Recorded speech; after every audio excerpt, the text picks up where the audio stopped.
Kebanyakan orang Indonesia pasti suka dengan sajian yang berbahan utama mie. Direbus atau digoreng, mie dengan segala bumbu dan toppingnya pasti sukses bikin lidah bergoyang. Harganya pun terjangkau. Hampir tiap daerah di Indonesia punya kuliner mie andalannya masing-masing. Termasuk yang berada di ujung Pulau Sumatera, Nanggro, Aceh, Darussalam. Provinsi yang memiliki status sebagai daerah istimewa ini memiliki adat budaya serta cita rasa kulinernya yang khas. Salah satunya tentu mie Aceh. Suka sih, aku kebetulan sama teman-teman aku waktu kalau misalnya pulang kuliah itu suka makan mie Aceh bareng, karena kan emang basicnya aku suka makan mie pedes ya. Karena aku tuh basicnya suka mie, terus kayak mie Aceh kan juga banyak rempah-rempahnya, terus pedes juga, jadi aku sukanya itu sih. Keunikan cita rasa mie Aceh terletak pada racikan bumbu kaya rempah yang menghasilkan cita rasa yang kuat. Mie-nya pun sedikit berbeda, berwarna kuning dengan ukuran yang lebih tebal daripada mie kebanyakan. Mie Aceh terkenal dengan varian topping yang melimpah, dari daging sapi dan kambing, udang dan cumi.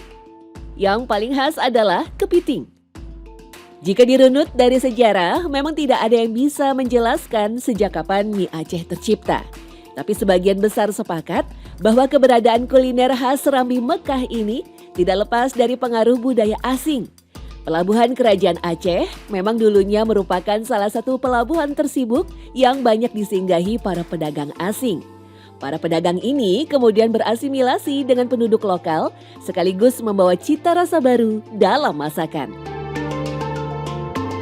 Banyak sumber yang menyebutkan ya dipengaruhi dari berbagai macam budaya, terutama kulinernya gitu. Seperti bumbu yang digunakan mirip sekali dengan kari ya yang digunakan dari budaya kuliner India gitu. Nah, kalau mie ini kan memang pastinya dipengaruhi dari budaya kuliner dari Tiongkok ya. Mie Aceh itu sendiri memang memiliki tekstur mie ya yang lebar, tebal dan kenyal. Bisa dibilang cukup berbeda ya dibanding mie yang kita temukan di Indonesia dalam sajian-sajian kuliner.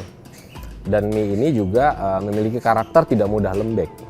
Mie Aceh ini mendekati atau bisa dibilang mirip dengan mie udon dari Jepang.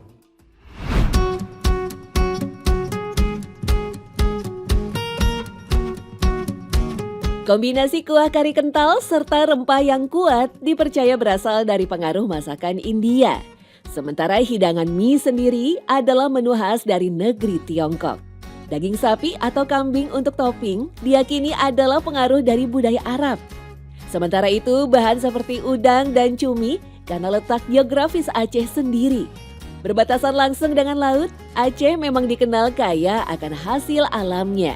Keberagaman inilah yang membuat mie Aceh menjadi kuliner yang kaya rasa. Bahkan dari sekian banyak olahan mie di Indonesia, mie Aceh adalah mie dengan ragam bumbu terbanyak. Aceh itu dekat sekali dengan pantai, ya, juga dekat dengan Selat Malaka, ya, Samudra Hindia, dan memang untuk kekayaan alam lautnya cukup banyak. Jadi bisa juga itulah yang mempengaruhi kenapa toppingnya itu umumnya kita temukan diberikan udang, ya, kemudian kepiting sebagai pendamping sajian dari mie Aceh itu sendiri. Termasuk penggunaan daging ya itu dari budaya Islam. Di Aceh ada tradisi megang namanya. Jadi sebelum masuk puasa bulan Ramadan itu mereka makan daging ya bersama. Salah satunya dijadikan bagian dari penyajian mie Aceh itu sendiri. Tentu tak aneh jika mie Aceh kental dengan cita rasa masakan India. India telah lama dikenal sebagai surga rempah-rempah untuk masakannya. Bahkan India punya garam masala, perpaduan dari minimal 5 jenis rempah yang disebut-sebut sebagai inti dari semua masakannya. India juga mengenal beberapa tingkatan dari campuran rempah dari 5, 7 bahkan sampai 20 jenis rempah untuk satu jenis masakan. Pantas saja jika dalam satu porsi mie Aceh, lidah kita akan dimanjakan dengan berbagai cita rasa. Bumbu raciknya terdiri dari cabai, bawang putih, ketumbar, kemiri, merica, jahe, dan rempah lain yang digiling halus. Bumbu yang berwarna kemerahan kemudian ditambahkan mie serta topping yang diinginkan. Tak lupa bawang goreng, emping dan potongan bawang merah ditambahkan ketika mie siap disajikan. Kemudian ada spicy-nya, dan spicy-nya ini spicy dari rempah, sehingga yang dimunculkan adalah rasa hangat di tenggorokan dan di dalam perut. Biasanya juga para penikmat mie Aceh ini minuman pendampingnya adalah es timun serut. Ya, ini untuk mengurangi rasa pedas ya, atau rasa panas di dalam tubuh.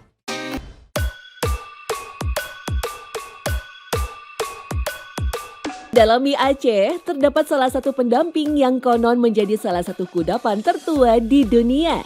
Ya, acar. Meski bukan merupakan menu utama, acar tak bisa dipandang sebelah mata. Kehadirannya justru menyempurnakan sejumlah hidangan, terutama masakan yang terkesan berat dan berbumbu melekoh alias tebal. Acar seolah menjadi jembatan dari aneka rasa di mulut melalui sensasi segar yang ditimbulkan. Acar yang kita kenal sekarang diperkirakan masih memiliki hubungan dengan acar khas India yang biasa disebut achar. Jika diperhatikan, mayoritas masakan India memang selalu disantap berdampingan dengan berbagai jenis acar. Sebenarnya kalau yang kita orang Aceh itu acarnya itu diaduk bersama mie-nya. Jadi garnishnya tuh langsung dimakannya tuh tidak di atas di top sebagai topping, tapi diaduk di dalam mie-nya. Jadi apa ya, bawangnya tuh langsung dimakan bersama mie-nya. Berbeda dengan menu mie lain yang merupakan menu utama, mie Aceh awalnya justru ditawarkan sebagai menu pendamping yang disajikan di warung-warung kopi. Seiring berjalannya waktu, mie Aceh menjadi kian digemari dan populer. Kuliner ini pun mulai banyak bermunculan di berbagai daerah di Indonesia, termasuk Jakarta. Harganya bervariasi mulai dari Rp20.000 sampai Rp40.000 sesuai dengan topping yang diinginkan. Kini, kuliner mie Aceh telah menjadi salah satu kuliner Nusantara yang diminati. Dengan cita rasa khas yang kuat, mie Aceh adalah bagian dari kekayaan kuliner yang patut dibanggakan. Bahkan bukan mustahil, mie Aceh akan go internasional menyusul kepopuleran rendang.